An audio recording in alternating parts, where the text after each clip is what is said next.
حضرت ابوبکر صدیق رضی اللہ تعالی عنہ سے مروی ہے، اذا کان لیلۃ النصف من شعبان ينزل الله تبارک وتعالی الى سماء الدنیا فیغفر لعباده الا لمشرک او مشاحن۔ آپ نے ارشاد فرمایا کہ جب 15ویں شعبان کی رات ہوتی ہے، اللہ رب العزت اس آسمان دنیا کے اوپر خود نزول فرماتے ہیں، اپنی تجلیات کا نزول فرماتے ہیں، آسمان دنیا کے اوپر اپنے بندوں سے قریب تر ہو جاتے ہیں، اور پھر اللہ اپنی ساری مخلوق کی مغفرت کر دیتے ہیں، سوائے 2 لوگوں کی مغفرت نہیں ہوتی، ایک مشرک کی مغفرت نہیں ہوتی، کافر کی مغفرت نہیں ہوتی، دوسرے آپس میں دلوں میں کینہ کو رکھنے والوں کی مغفرت اللہ نہیں فرماتے۔ اعمالنا من يهده الله فلا مضل له ومن يضلل فلا هادي له ونشهد أن لا إله إلا الله وحده لا شريك له ونشهد أن سيدنا ومولانا محمدا عبده ورسوله صلى الله عليه وعلى آله وصحبه وبارك وسلم تسليما كثيرا۔ محترم و مکرم معزز سامعین گرامی، شعبان المعظم کا مہینہ رمضان المبارک سے ایک مہینہ قبل ہے اور اسلامی مہینوں کے لحاظ سے 8واں مہینہ ہے۔ جناب نبی کریم سرکار دو عالم صلی اللہ علیہ وسلم اس مہینے کے اندر عبادات کا وہ اہتمام کرتے تھے جو دیگر مہینوں میں عبادات کا اہتمام نظر نہیں آتا تھا۔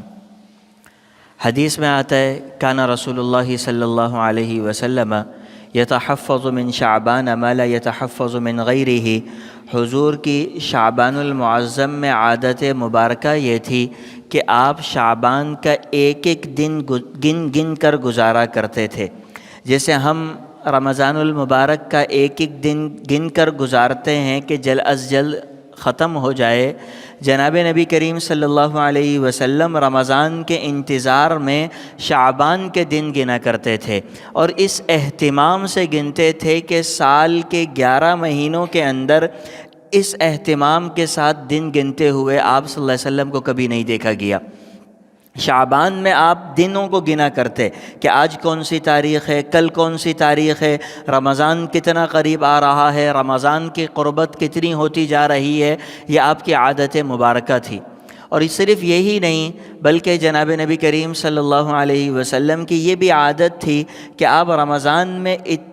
دیگر مہینوں کی نسبت روزے زیادہ رکھا کرتے تھے۔ حضرت عائشہ رضی اللہ تعالی عنہ فرماتی ہیں کہ حضور رمضان کے بعد سب سے زیادہ روزے شعبان المعظم کے مہینے میں رکھتے تھے، اور اس مہینے کے اندر کثرت سے روزے رکھتے، یہاں تک کہ آخری 2-3 دن 28 29 شعبان کے روزے ترک فرماتے، بقیہ شعبان کے اکثر دنوں میں حضور کے روزے ہوا کرتے تھے۔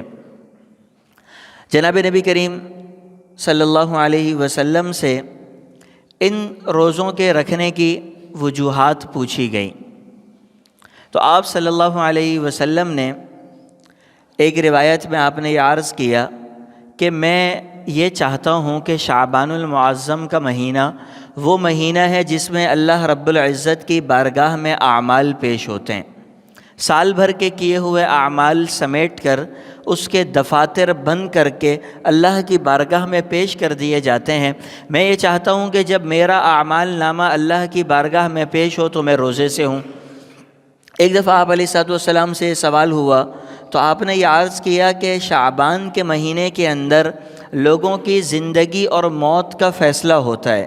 یہ فیصلہ کیا جاتا ہے کہ اس شعبان سے لے کر اگلے شعبان تک کون شخص اس دنیا سے رخصت ہو جائے گا۔ ایک آدمی جو اپنے دنیا کے کاموں میں منہمک ہے، اپنے گھر بنانے میں لگا ہوا ہے، گاڑی خریدنے کی فکر ہے، کاروبار کو وسعت دینے کی سوچ ہے، شادی کرنے کے ارادے ہیں، وہ اپنے منصوبوں میں لگا ہوا ہے، اور اللہ کے یہاں، اللہ کے فرشتوں کے یہاں اس شخص کا نام مردوں کی لسٹ میں آ چکا ہے۔ یہ اپنی تیاریوں میں ہے، اپنی چیزوں کی فکر کے اندر ہے، لیکن اللہ کے یہاں 1 سال پہلے اس کے ناموں کا فیصلہ ہو جاتا ہے۔ تو 15 شعبان کی رات یعنی 14ویں تاریخ ختم ہونے کے بعد جو مغرب کے بعد کا وقت شروع ہوتا ہے، اس کو 15ویں شعبان کہتے ہیں۔ ہمارے یہاں اس شعبان کی رات سے متعلق 15ویں رات سے متعلق جس کو شب برات کے نام سے جانا جاتا ہے، اس سے متعلق بعض حضرات کا نظریہ اور عقیدہ تو یہ ہے کہ شب برات کی کوئی حقیقت، کوئی فضیلت ہے ہی نہیں سرے سے، اور شب برات دین میں ایک بدعت کے قبیل سے ہے،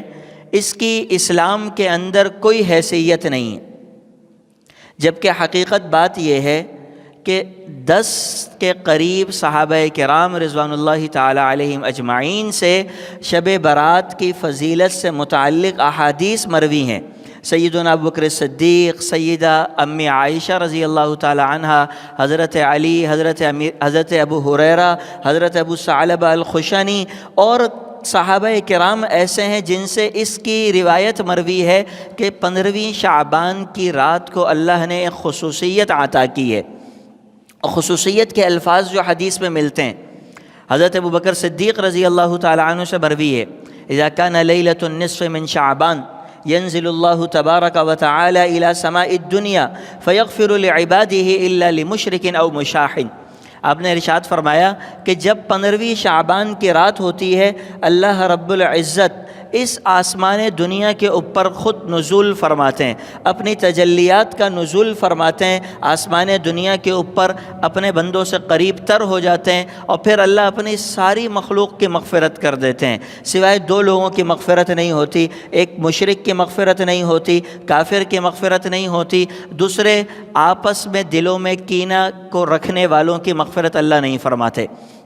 حضرت علی رضی اللہ تعالی عنہ سے یہی روایت مروی ہے، فرماتے ہیں اذا كانت لیلۃ النصف من شعبان فقوموا لیلها وصوموا نہارها، اگر 15ویں شعبان کی رات ہو تو ساری رات تم عبادت میں گزارنے کی کوشش کرو، جتنی تم سے عبادت ہو سکے وہ اچھی بات ہے، وصوموا نہارها، اور دن کے وقت میں اگر تم روزہ رکھ سکتے ہو، ہمت ہو تو تم اس کا روزہ بھی رکھ لو، اس لیے کہ اللہ رب العزت اس رات کو آسمان دنیا پہ تشریف لاتے ہیں، اور پھر فرماتے ہیں الا من مستغفر فاغفر له، الا من مسترزق فارزقه، الا من مبتلا فاعافيه، الا کذا وکذا، اور اللہ کی طرف سے ندائیں بلند ہوتی ہیں، اعلانات ہو رہے ہوتے ہیں، اللہ فرماتے ہیں کوئی ہے معافی کا طلبگار، کوئی چاہتا ہے کہ سال بھر اس نے گناہ کر لیے، آج وہ اپنے رجسٹر کے گناہوں کو مٹانا چاہتا ہے، کوئی ہے جو رزق کا طلبگار ہو، چاہتا ہے کہ اس کے روزی میں اضافہ ہو جائے، اس کے رزق میں اضافہ ہو جائے، وہ آئے اس رات کو مجھ سے دعائیں کرے، کوئی ہے مصیبتوں میں گھرا ہوا، بیماریوں میں، پریشانیوں میں گھرا ہوا، کوئی ہے جو اس رات کو ہاتھ اٹھائے اور دعا کرے کہ اللہ میری یہ پریشانی ہے، میری یہ مشکل ہے، یہ مصیبت ہے، اللہ یہ مصیبتیں دور کر دے، یہ بیماری مجھے لاحق ہے، اس بیماری کو دور کر دے، اور کوئی مانگنے والا ہے، کوئی کسی اور چیز کا سوال کرے، کوئی ایسا ہو جو کسی چیز کو مانگے، کوئی ویسا ہو جو کسی چیز کو مانگے، یہ حدیث کے الفاظ ہیں، یہ ان الفاظ کا ترجمہ ہے کہ الا کذا الا کذا، کوئی ہے ایسا مانگنے والا، کوئی کسی اور چیز کو مانگنے والا ہو جو اللہ سے سوال کرے، اور حدیث میں آتا ہے آپ علیہ السلام نے ارشاد فرمایا کہ اللہ اس رات سب کو سب کچھ عطا کرتے ہیں، اپنے فیصلوں کے مطابق ہر ایک کو سب کچھ عطا کرتے ہیں، سوائے 2 لوگوں کے، ایک کافر کو نہیں دیتے، دوسرا زانی کو نہیں دیتے، اللہ زنا کرنے والے کو اس رات محروم رکھتے ہیں، اس رات میں محروم رکھنے والوں کی تعداد تقریباً 8 کے قریب ہے، 8 قسم کے افراد کو اللہ اس رات میں محروم رکھتے ہیں، اور مختلف احادیث کے ساتھ وہ جوڑتے جائیں گے تو وہ 8 افراد کی ترتیب ایک ساتھ بن جائے گی، جمع ہو جائیں گے اللہ جن کو محروم رکھتے ہیں۔ تو احادیث مبارکہ کی ایک بڑی مقدار 10 صحابہ کرام سے جو مروی ہے وہ اس بات پر ہے۔ حضرت عائشہ رضی اللہ تعالی عنہ فرماتی ہیں کہ ایک دفعہ رات کا وقت تھا، میری آنکھ کھلی تو میں نے بستر مبارک پر، حضور کے بستر پر ہاتھ مارا، حضور کو تلاش کرنے کے لیے کہ آپ بستر پر ہیں یا نہیں ہیں، اور تو میں نے جب بستر پر ٹٹولا تو حضور بستر پر موجود نہیں تھے، میرے دل میں کچھ غلط خیال آئے، حضرت عائشہ اپنے بستر سے اٹھیں، گھر کا دروازہ کھولا، باہر نکل گئیں حضور کو تلاش کرنے کے لیے، باہر چلیں، گھر سے نکلیں تو سامنے قبرستان تھا جنت البقیع، حضور قبرستان میں دکھائی دیے اور حضور قبر سے سلام پیش کر کے اٹھ رہے تھے۔ حضرت عائشہ نے ان کو دیکھا، واپس آنا شروع ہو گئیں اور دل میں کہنے لگی میں نے حضور کے بارے میں برا ارادہ کیا تھا، میں سمجھ رہی تھی کہ حضور کسی زوجہ مطہرہ کے پاس گئے ہوں گے، آج باری تو میری تھی، دن تو میرا تھا، لیکن حضور کسی اور کے پاس چلے گئے ہوں گے، یہ میرے دل میں خیال آیا تھا، لیکن حضور تو اللہ کے کاموں میں لگے ہوئے تھے۔ اور حضور کو دیکھ کے واپس تیزی سے بھاگتی بھاگتی گھر کے اندر آ گئیں۔ پیچھے پیچھے حضور صلی اللہ علیہ وسلم بھی گھر پہنچ گئے۔ سرکار دو عالم نے دیکھا کہ عائشہ کی سانس پھول رہی ہے، پوچھا عائشہ کیا ہوا، تمہاری سانس پھول رہی ہے، کہاں گئی تھی؟ کہا یا رسول اللہ میں اٹھی، میں نے دیکھا بستر پر آپ نہیں تھے، مجھے لگا کہ آپ کہاں پر ہوں گے، آپ کو تلاش کرنے کے لیے میں باہر نکل گئی۔ آپ نے فرمایا عائشہ تم سمجھتی ہو اللہ اور اس کا رسول تم پر ظلم کرے گا؟ عائشہ آج 15ویں شعبان کی رات تھی اور اس رات کو اللہ رب العزت اتنے لوگوں کی مغفرت کرتے ہیں کہ عرب کے اندر ایک قبیلہ ہے جس کا نام ہے کلب، اس قبیلے کے پاس پورے عرب معاشرے کے اندر سب سے زیادہ بکریاں اس قبیلے کے پاس تھیں۔ آپ نے فرمایا اس قبیلے کی بکریاں، ان بکریوں کے جسم پر پائے جانے والے بال، ان بالوں کی گنتی کے برابر اللہ رب العزت اس کائنات کے لوگوں کو معاف کر دیتے ہیں۔ اب اندازہ لگائیں کہ اگر 10 بکریاں تو کیا ایک بکری کھڑی کر کے کہہ دیا جائے اس کے بال گنتی کر لو تو ہمارے لیے ناممکن ہے، اور ایک قبیلہ جس کے پاس سب سے زیادہ بکریوں کی تعداد ہے، اس کے بقدر اللہ رب العزت لوگوں کی مغفرت کرتے ہیں۔ یاد رکھنا چاہیے کہ دین اتباع کا نام ہے۔ جناب نبی کریم صلی اللہ علیہ وسلم سے مروی چیزوں پر عمل کرنے کا نام ہے۔ دین نہ عقل کا نام ہے، نہ دین خواہشات کا نام ہے، نہ دین کسی اور چیز کا نام ہے سوائے آپ صلی اللہ علیہ وسلم کی اتباع کے۔ اگر حضور کریم صلی اللہ علیہ وسلم سے 15ویں شعبان کی رات کی کچھ فضیلت منقول ہے تو فضیلت بعینی ہی ہے اور اسی طریقے سے عمل ہونا چاہیے، اور اگر حضور سے شب معراج کی کوئی فضیلت مروی نہیں ہے تو اس کی کوئی فضیلت ہمارے یہاں نہیں ہے، اس کی کوئی 27 کی تاریخ کی کوئی حقیقت اور حیثیت ہمارے یہاں نہیں ہے۔ جو حضور سے مروی ہے اور جس طرح مروی ہے وہ اسی طریقے سے عمل کرنے کا نام سنت ہے، اور یہی دین ہے۔ اس سے ہٹ کر کرنے کا نام ایک آدمی عقل کے گھوڑے دوڑائے اور اپنے عقل سے کچھ فیصلے کرنے لگ جائے تو شاید ظاہری دنیا میں تو فیصلہ اچھا ہو، دکھنے میں اچھا لگے، نتائج اچھے نہیں ہیں اور وہ دین نہیں ہے۔ اسی طریقے سے ایک آدمی دین کے نام پہ خواہشات پالنا شروع کر دے تو یاد رکھنا چاہیے یہ بھی دین نہیں ہے۔ دین صرف آپ صلی اللہ علیہ وسلم کی اتباع کا نام ہے، اور یہ بھی ذہن میں ہو کہ جب بھی کبھی بدعات کی طرف لوگوں کا رجحان بڑھتا ہے اسی لمحے دین سے بھی لوگ آہستہ آہستہ دور ہونا شروع ہو جاتے ہیں۔ آپ وہ جگہیں دیکھیں جہاں بدعات کا رواج ہوگا وہاں دین سے دوری ہوگی۔ ایک آدمی فرائض کو چھوڑ دے گا، اپنے اوپر واجب کاموں کو ترک کر دے گا، لیکن بدعت کے ساتھ ایسے چمٹا ہوا ملے گا کہ اس کو چھوڑنا اس کے لیے مشکل لگے گا۔ بدعت کے ساتھ اس کا ملاپ ہوگا، فرض کہ اس کو فکر نہیں ہوگی، جماعت چھوٹ جائے کوئی مسئلہ نہیں ہے، لیکن جو بدعت ہے، جو رسم و رواج ہے، وہ رسم و رواج پورا ہونا چاہیے۔ 15ویں شعبان کو پٹاخے پھوڑنے ہیں، رسم و رواج ہے، یہ پورا ہونا چاہیے، 2 رکعت نفل پڑھنا مشکل ہوگا۔ 15ویں شعبان کو حلوہ بنانا ہے، وہ بانٹنا آسان ہوگا، پکانا آسان ہوگا، لیکن 15ویں کے بجائے 14ویں کو پڑوس میں بھوکے رہنے والے بچے کو کھانا دینا اس آدمی کے لیے مشکل ہوگا۔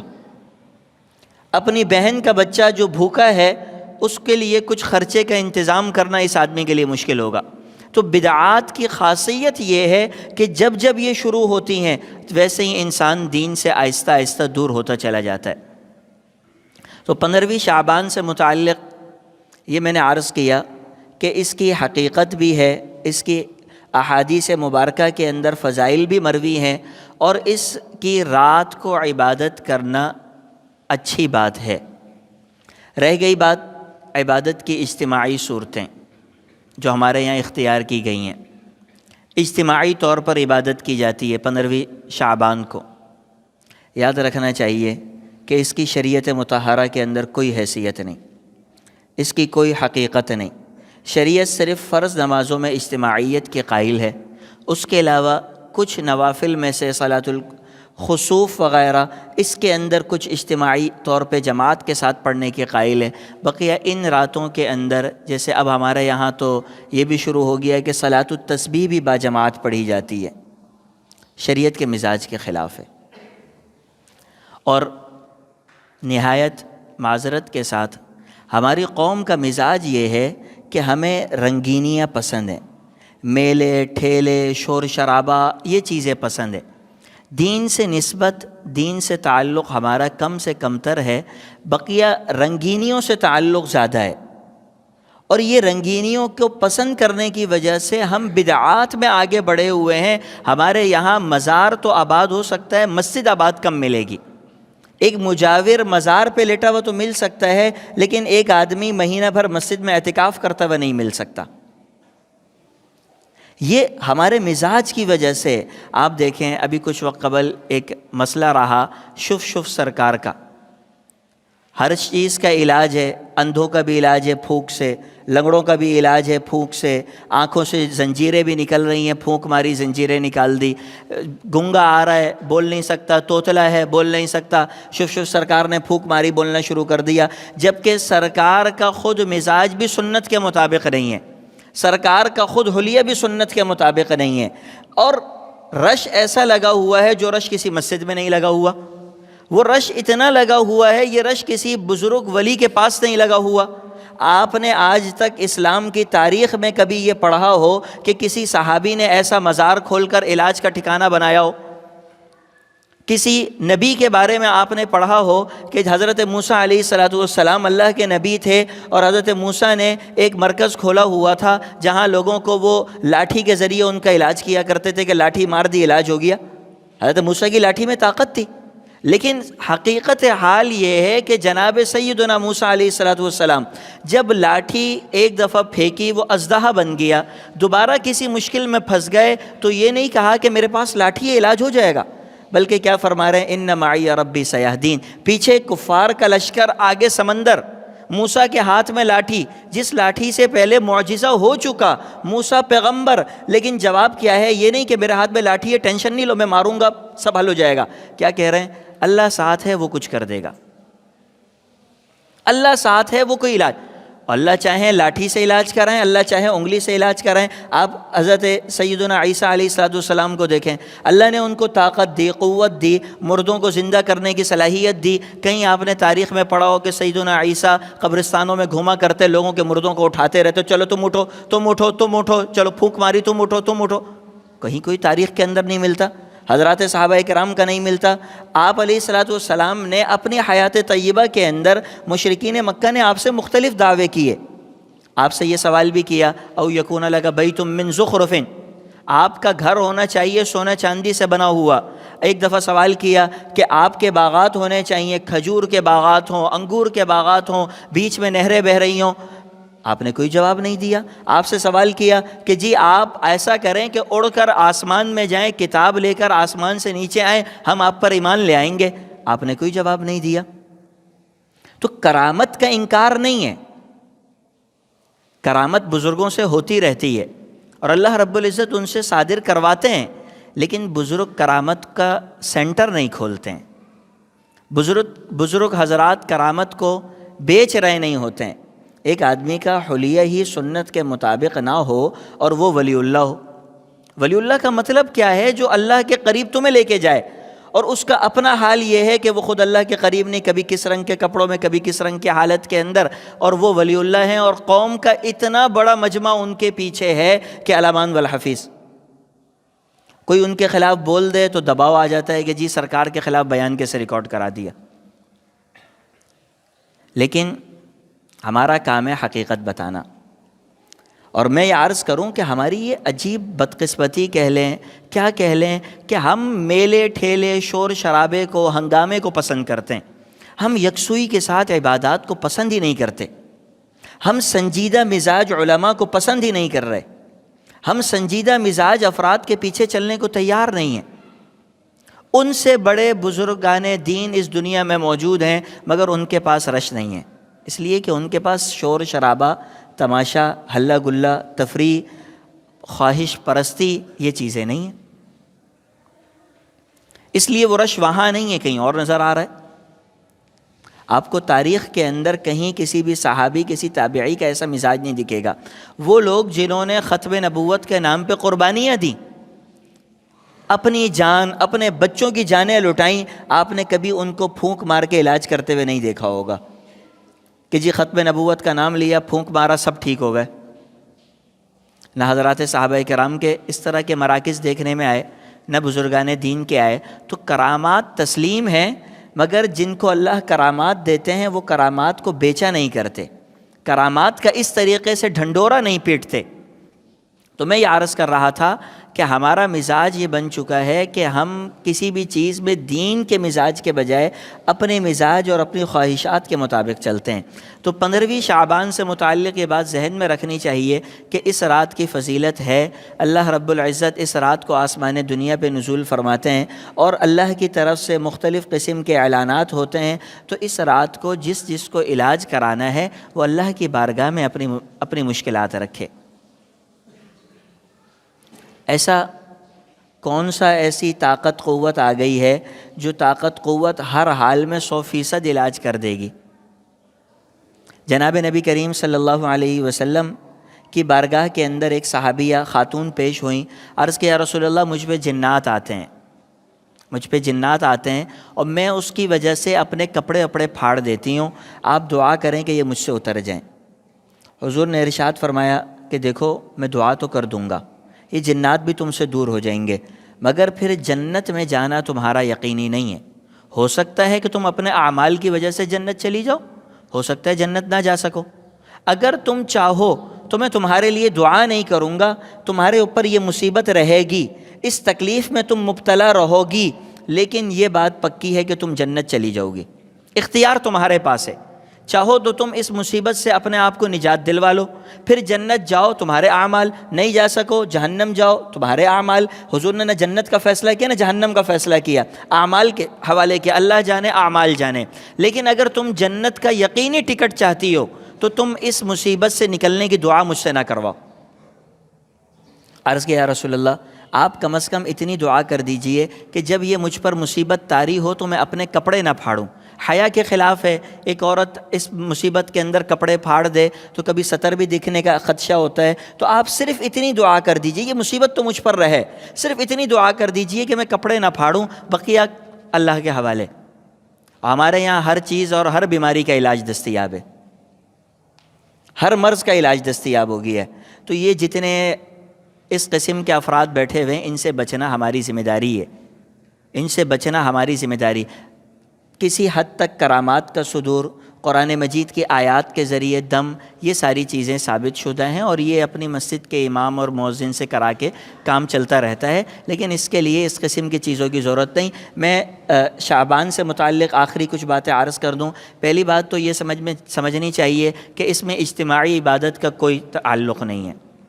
کوئی اجتماعی عبادت اس رات کو نہیں ہے۔ اپنے اپنے گھروں میں انفرادی عبادات کریں، اپنے اپنے گھروں میں انفرادی نمازیں پڑھیں۔ ایک بات، قرآن پڑھیں، اپنے گھروں میں پڑھیں، ذکر و اذکار کریں، اپنے گھروں میں کریں، اجتماعیت نہیں ہے۔ دوسری بات یہ سمجھنے کی ضرورت ہے کہ جس طرح اس رات کی دیگر رات کی نسبت قیمت زیادہ ہے تو اس کو ضائع کرنا اتنا گناہ ہے،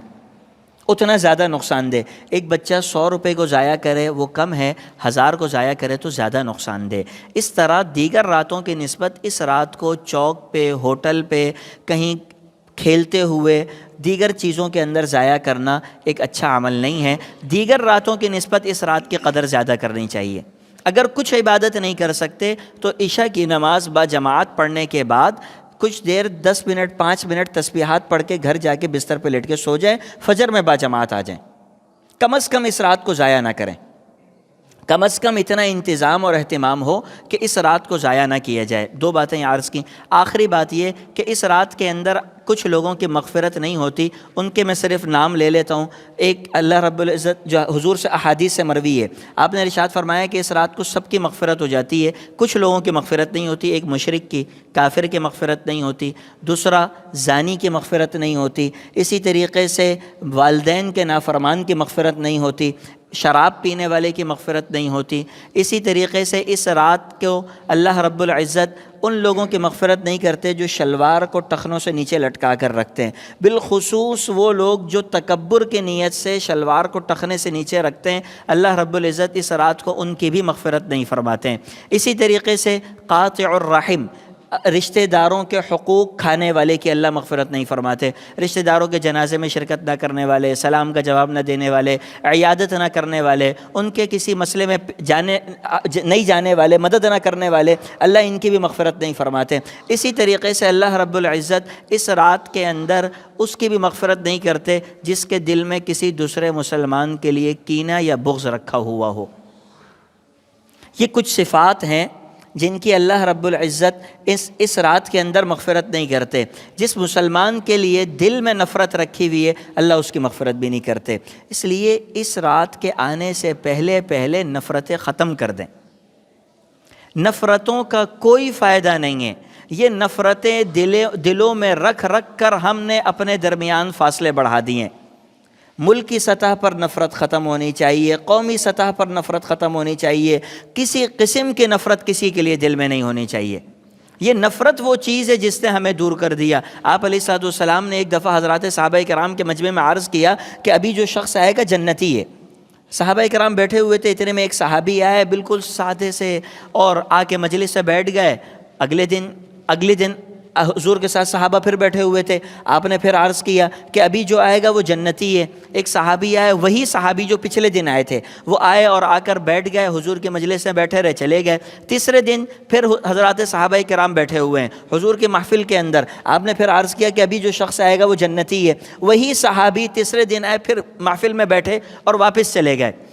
ایک صحابی کے دل میں یہ خیال آیا کہ حضور نے 3 دن تک انہیں جنت کی بشارت دی ہے، میں دیکھوں ان کا ایسا کون سا کام ہے جس کی اسے بشارت دی گئی۔ یہ اٹھے اور ان صحابی کے گھر پر پہنچ گئے، دروازہ کھٹکھٹایا کہ رات آپ کے یہاں سونا چاہتا ہوں۔ کہا آ جاؤ، مرحبا، دروازہ کھولا، رات اندر آ گئے، سونے کے لیے لیٹ گئے۔ اب دیکھا کہ یہ صحابی آئے، بستر کے اوپر لیٹ کے سو گئے۔ یہ تو اس انتظار میں تھے کہ یہ راتوں کو عبادات کرتے ہوں گے، اللہ کے سامنے روتے ہوں گے، بڑی عبادات ہوں گی جس کی وجہ سے ان کو نتیجہ مل رہا ہے۔ جنت کی بشارت حضور نے دی، 3 دفعہ دی، بستر پہ سو رہے ہیں۔ صبح فجر کے قریب اٹھے، کچھ رکعت پڑھی، فجر کی نماز پڑھی، تو صحابی نے اگلا دن گزارا، اس سے اگلا دن گزارا۔ پھر جب جانے لگے تو عرض کیا کہ میں نے رسول اللہ صلی اللہ علیہ وسلم سے آپ کے لیے 3 دن خوشخبریاں سنی، بشارت سنی، اور میں تو صرف یہ دیکھنے کے لیے آیا تھا، لیکن آپ کا تو کوئی عمل ایسا نہیں ہے جس کے اوپر بشارت ملتی ہو۔ فرض نمازیں اور تھوڑی بہت سنت اور تہجد آپ نے پڑھ لی، کوئی خاص عمل تو نہیں دکھ رہا؟ کہنے ہاں میرا تو کوئی خاص عمل نہیں ہے۔ یہ صحابی واپس جانے لگے، دروازے تک پہنچے، آواز دی، بولا اچھا ادھر آؤ، واپس آئے۔ کہنے لگے بات یہ ہے کہ میں جب رات بستر پر لیٹتا ہوں تو اپنے دل کو مسلمانوں کے کینے اور بغض سے صاف کر کے سوتا ہوں۔ یہ صرف ایک میری عادت اور صفت ایسی ہے جس کی وجہ سے اللہ کے رسول صلی اللہ علیہ وسلم نے میرے لیے خوشخبری دی 3 دن تک جنت کی، کہ صرف یہ ایک عادت تھی کہ کسی مسلمان کے لیے دل میں نفرت ہے ہی نہیں،